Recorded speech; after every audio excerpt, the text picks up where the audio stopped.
আলামিন হোসেন লিখেছেন, মহিলারা বাইকের দুই পাশে পা দিয়ে বসতে পারবে কিনা? যিনি সামনে থাকেন তার স্বামী যদি থাকেন তাহলে বসতে পারেন, অন্য কেউ যদি থাকেন, মাঝখানে যদি কোনো কিছু দেওয়া থাকে, তার মাহরাম কেউ থাকেন বসতে পারেন। আর গায়রে মাহরাম যদি কেউ থাকেন তাহলে তো এভাবে কোনোভাবেই তার সাথে বসে ঘাসাঘাসি করে সফর করা বা যাওয়া এটা জায়েজ নয় একজন মেয়ের জন্য।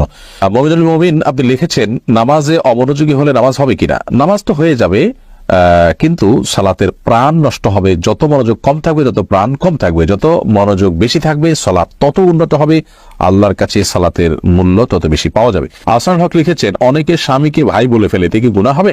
একটা হাদিস অনুযায়ী স্ত্রীকে বোন বা স্বামীকে ভাই বলা এরকম কোন একটার ব্যাপারে নিষেধাজ্ঞা আছে, সে হাদিসটির আলোকে বোঝা যায় এটা কারণে সম্পর্ক হারাম হয়ে যাবে না বা সম্পর্ক নষ্ট হয়ে যাবে না বা তালাক হয়ে যাবে না, কিন্তু এটা অনুত্তম কাজ। প্রয়োজনে একে অন্যকে নাম ধরতে পারে, অমুকের বাপ বলতে পারে, এটা সবচেয়ে ভালো, অমুকের বাপ।